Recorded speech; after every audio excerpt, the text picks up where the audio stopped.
नमस्कार सांग माने आज मु आपण मानको शेयर करबी चिंगुड़ी आलूर गोटे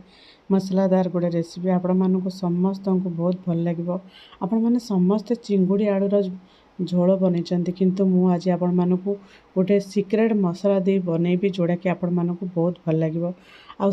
मु किछि चिंगुड़ी नि जाइछि जोड़ा कि छोट चिंगुड़ी नि जाइछि ग्राम हिसाब से देखा गले एटा 250 ग्राम से लुण हलदी गुंड लंका गुंड टी मिसेकी ताकू भल भाव में गोलाई रखिदेवा। तापर सी गोटे जो चिंगुड़ीर मसला बनवाई गोटे सिक्रेट मसला दुईटी कंचा लंका कि जीरा ता सहित कि रसुण अदा ता सहित टमाटो ता सहित पियाज ता सहित डालचीनी टी अनासी फूल यही ता सहित कि आमर धनिया यही सब मसला को दे जदि आम गोटे फाइन पेस्ट करवा जोड़ा कि यही आमर चिंगुड़ी तरकारी को अधिक बास्ना कर सहित बहुत टेस्टी लगे। मु सब यही भाव में बनाए ता सहित कड़े किसी माने जोड़ा कि सोरिष तेल नहीं जावा ता सहित किसी जीरा ता सहित पियाज गोटे पियाज को लंबा लंबा काटी सहित तेजपत्र को पकईदेवा ताकू किसी समय पियाज तेजपत्र आ जीरा भल भाव में फुटीगला से भल भाव फुटीगला बाटी रखि आमर अदा रसुण पियाज टमाटो यही जो मिश्रण को बाटी रखिदा मिश्रण को से पकईदेवा। देखो यही जो मसलाटी यही मसला आम जो चिंगुड़ी आज रेसिपी बनैबा माने एत टेस्टी लगे आपण मैंने विश्वास करें पूरा मटन बास्नाटा पूरा मटन भाई लगे। आपड़ थे मो स्टाइल ये भाव में बनातु आ भिडटा को शेष पर्यंत देखूँ ताले बुझीपारे आज रेसिपी केमी बनी सहित किसी बेसिक मसला गोटे चामच अल्प टी हलदी गुंड लंका गुंड टी गरम मसला गुंड ता सहित स्वाद अनुसार लुण देदेवा ताकू भल भाव में से मसला सहित भल भाव में कषिदेवा। जिते मसला भल भाव में कषा तार जेपर्यंत गोटे कंचा स्मेल न जामर अदा रसुण पियाजर कंचा स्मेल जेपर्यंत न जाकू धीरे धीरे भाव में एमती भाव में कषुवा तापर कषिला देखु यही समय जो गोलाई रखिदा आमर चिंगुड़ी लुण हलदी गोली रखा चिंगुड़ी को पकईदेवा। आपण मैंने चाहिए चिंगुड़ी को आगरू टिके भाजिकी करें आपण मैंने चाहिए एमती मसला सहित कषि पारे जदि मसला सहित कषिदे तार टेस्टा अलग आगरू जदि आम तेल टिके भाजीदेवा तार टेस्टा अलग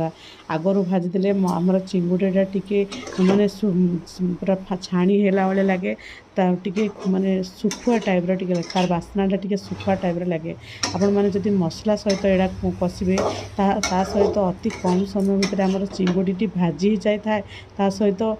माने प्रति चिंगुड़ी गोटा गोटा ही रही है खाइबा को बहुत बढ़िया लगे। ता सहित भल भाव में आमर जोड़ा कि चिंगुड़ी को भल भाव में गोलाई देला कि आलू सीझा आलू को आड़ कर देछि आपण माने सीझा आलू को सीझा आलू जगह आपण माने कंचा आलू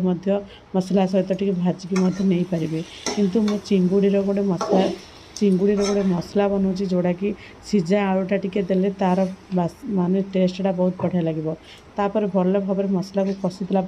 दरकार मुताबक आम पानी देदेबा जी दरकार मुताबक पानी देदेबा पानी देखिए आमर जी मसला लगी कड़े जी मसला लगी भल भाव में गोलाई देबा माने भल भाव में घाटी देवा जमती कि तले जो मसलाटी लगी से भल भाव में एमती घाटी हो सहित भल भाव में जमती फुटब किसी समय एमती फुटीगला देखा जी आमको ग्रेवी दरकार से ग्रेवी रखा किसी समय फुटीगला तापर ए तो सीझा आलू मिसी अति कम समय भितर सी आमर माने तरकारी टी मोटा हो जी आमको ग्रेवी दरकार से रखा ता सहित शेष में देदेबा आमर किसी कस्तूरी मेथी आपण मैंने जदि जेकोसी चिंगुड़ी आइटम जेकोनी मसला तार तरकारी जदि आम कस्तूरी मेथी टी देबा तार बास्नाटा बहुत बढ़िया लगे। आपण मैंने चाहिए धनिया पत्र दे पारी किंतु मते कस्तूरी मेथी बहुत भल लगे। तापर देखो किसी समय रहीगला केते सुंदर कलर हो माने गर्मा गरम रेडी हो गला आज